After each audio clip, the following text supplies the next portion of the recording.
देश में मानसून का एक अजीब और विरोधाभासी चेहरा देखने को मिल रहा है। एक तरफ पहाड़ी राज्यों में मूसलाधार बारिश, बादल फटना, बाढ़ और भूस्खलन जैसी घटनाएं सामने आ रही हैं। वहीं दूसरी तरफ देश के करीब 70% हिस्से से मानसून के बादल लगभग गायब हो गए हैं, जिससे कई राज्यों में गर्मी फिर बढ़ने लगी है। आखिर ऐसा क्या हो रहा है? पहाड़ों में तबाही और मैदानी इलाकों में बारिश की कमी की वजह क्या है? आइए समझते हैं इस पूरे मौसमी बदलाव को। नमस्कार, मैं हूं आपके साथ रागनी वर्मन और आप देखना शुरू कर चुके हैं राष्ट्रीय जगत विजन न्यूज, जहां आज हम जानेंगे देश भर के मौसम का हाल।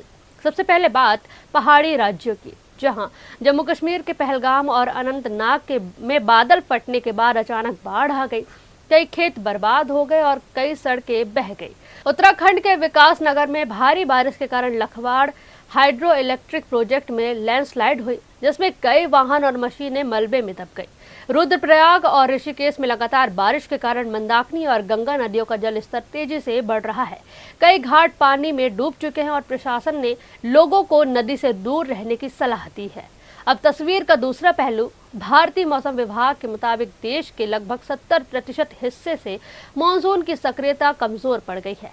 राजस्थान, दिल्ली, एनसीआर, मध्य प्रदेश, पश्चिम मध्य प्रदेश, गुजरात और महाराष्ट्र में अगले कुछ दिनों तक अच्छी बारिश की संभावना कम है। बारिश कम होने के कारण इन इलाकों में तापमान फिर बढ़ने लगा है। राजस्थान के श्रीगंगानगर में पारा 42 डिग्री सेल्सियस तक पहुंच गया। अब सबसे बड़ा सवाल यह है कि आखिर मानसून अचानक कमजोर क्यों पड़ गया? आईएमडी के अनुसार 9 जुलाई के बाद बंगाल की खाड़ी में कोई मजबूत लो प्रेशर सिस्टम विकसित नहीं हुआ। यही सिस्टम मानसूनी हवाओं को नमी देता है। इसके कमजोर पड़ने से बारिश कराने वाले बादल भी कम हो गए हैं। इसे एक पानी की टंकी और मोटर के उदाहरण से समझिए। मान लीजिए आपके घर की पानी की टंकी भरने के लिए मोटर लगातार पानी खींचती है। अगर मोटर की स्पीड कम हो जाए या पानी का स्रोत ही कमजोर पड़ जाए तो टंकी ठीक से नहीं भरती। ठीक यही स्थिति मानसून की है। बंगाल की खाड़ी में बनने वाला लो प्रेशर सिस्टम मानसून की मोटर की तरह काम करता है। यह समुद्र से नमी खींचकर देश भर में बारिश वाले बादल पहुंचाता है। लेकिन 9 जुलाई के बाद कोई मजबूत लो प्रेशर सिस्टम नहीं बना, इसलिए मानसूनी हवाओं को पर्याप्त नमी नहीं मिल सकी। नतीजा यह हुआ कि देश के बड़े हिस्से से बारिश वाले बादल कम हो गए। दूसरी वजह मानसून ट्रफ है। इसे ऐसे समझिए जैसे खेत में पानी पहुंचाने वाली नहर। अगर नहर अपना रास्ता बदल दे तो जिन खेतों तक पानी पहुंच रहा था वहां पानी कम हो जाता है। इसी तरह मानसून ट्रफ भी अपनी सामान्य स्थिति से उत्तर की ओर खिसक गई, जिससे मध्य, पश्चिम और दक्षिण भारत के बड़े हिस्सों में बारिश की गतिविधियां धीमी पड़ गई हैं, यानी कमजोर पड़ गई हैं।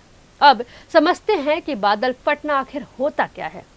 बादल फटना का मतलब यह नहीं है कि बादल सचमुच में फट गया हो या फट जाता है। यह एक मौसम संबंधी घटना है जिसमें बहुत छोटे इलाके में बेहद कम समय में अत्यधिक बारिश होती है। आईएमडी के अनुसार यदि लगभग 20 से 30 वर्ग किलोमीटर के क्षेत्र में 1 घंटे या उससे कम समय में 100 मिलीमीटर या उससे अधिक बारिश हो जाए तो उसे बादल फटना कहा जाता है। हिमालय की ऊंची चोटी श्रृंखलाएं इस घटना की सबसे बड़ी वजह है। अरब सागर और बंगाल की खाड़ी से आने वाली नमी भरी हवाएं पहाड़ों से टकराकर ऊपर उठती हैं। ऊंचाई पर पहुंचते ही हवा ठंडी हो जाती है और उसमें मौजूद नमी तेजी से बादलों में पहुंच जाता है। सकरी घाटियां और ऊंची चोटियां इन बादलों को एक जगह रोक देती हैं। जब नमी बहुत ज्यादा जमा हो जाती है तो अचानक बेहद तेज बारिश होती है, जिसे हम बादल फटना कहते हैं।